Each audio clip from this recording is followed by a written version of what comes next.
எனக்குரிய பங்கும் நீரே, பரம்பரை சொத்தும் நீரே. எனக்குரிய பங்கும் நீரே, பரம்பரை சொத்தும் நீரே. ஆலோசனை தரும் தகப்பனே, இரவும் பகலும் பேசும் தெய்வமே.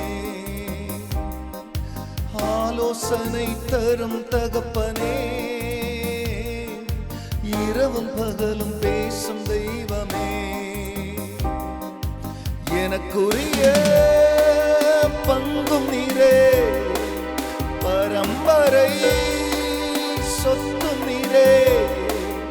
எனக்குரிய பங்கும் நீரே, பரம்பரை சொத்து நீரே.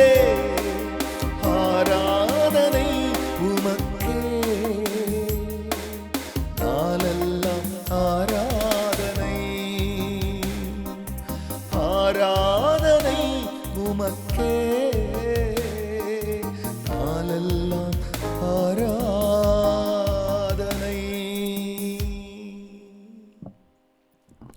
கர்த்தருடைய பரிசுத்த நாமத்திற்கு மகிமை உண்டாகட்டும். ஆண்டவராகிய இயேசு கிறிஸ்துவ நாமத்தில் இனிய வாழ்த்துக்கள். கிருபையும் சமாதானமும் உங்களுக்கு பெருகுவதாக. அன்பானவர்களே, இந்த நாளின் வாக்குறுதியானது யாத்திராகம புஸ்தகத்தில் 19ஆம் அதிகாரத்தில் 5ஆம் வசனம். இப்பொழுது நீங்கள் என் வாக்கை உள்ளபடி கேட்டு என் உடன்படிக்கையை கை கொள்வீர்களே, ஆனால் சகல ஜனங்களிலும் நீங்கள் எனக்கு சொந்த சம்பத்தாய் இருப்பீர்கள். அன்பானவர்களே, நமது தேவன் வார்த்தையை தருகிற தேவன் மட்டுமல்ல, வார்த்தையாய் இருக்கிற தேவன். அதனால்தான் அந்த வார்த்தையே தேவனாய் இருந்தது. அந்த வார்த்தை தான் இந்த பூமியிலே மாம்சமாய் மாறி நமக்குள்ளே வாசம் பண்ணின அந்த வார்த்தை. இங்க தேவன் சொல்லுகிறார், என் வார்த்தையை கேட்கும் பொழுது என் வசனத்துக்கிட்ட பேரம் பேசக்கூடாது. உள்ளபடியே என் வார்த்தையை கேட்கும்போது உள்ளபடி அதை கேட்டு நீங்க கை கொண்டா நீங்க எனக்கு சொந்த, இங்க சொல்றாரு, சம்பத்தாய் இருப்பீர்கள். ஆங்கிலத்தை you will be my treasured position என்றார். நம்மெல்லாம் சொத்து பின்னால் ஓடுவோம், சுகத்தின் பின்னால் ஓடுவோம். ஆனால் தேவன் என்னன்றாரு, செல்வத்தை பார்க்கிலும் சிறந்தது சத்திய வசனம். சங்கீதம் 119 நாம் வாசிக்கிறோம், அநேக ஆயிரம் பொன் வெள்ளியை பார்க்கல நீர் விளம்பின ஆண்டவருடைய வேதமே எனக்கு நலன்னு.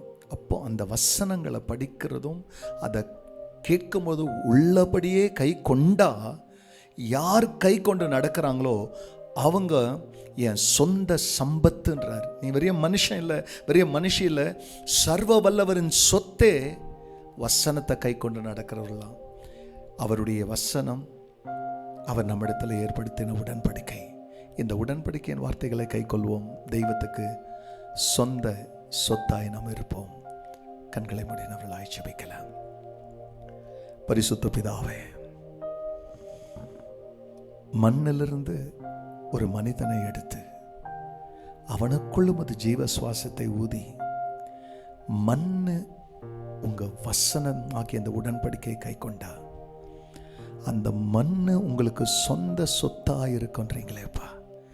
இதை கேட்கிற ஒவ்வொரு மக்களும் என்கிட்ட சொத்து இல்லை, சுகம் இல்லை, வீடு இல்லை, அது இல்லை, இது இல்லைன்னு அழாதபடிக்கு, நானே என் தெய்வத்திற்கான சொத்து என்று என் தேவன் கொடுக்கிற இத்தகையான வார்த்தைக்கு உன் மக்களுடைய கண்கள் திறக்கப்பட்டு தேவனுக்கு பொக்கிஷங்களாக நம்முடைய பிள்ளைகள் இன்னும் வாழ உதவி செய்யும். தேவன் அப்படி செய்ததற்கு நன்றி. எல்லா மகிமையும் கர்த்தர் நேரிடும். நல்மை பெற இயேசுவின் நாமத்தில் வேண்டிக் கொள்கிறேன் பிதாவே. ஆமென், ஆமென். எனக்குரிய பங்கும் நீரே, பரம்பரை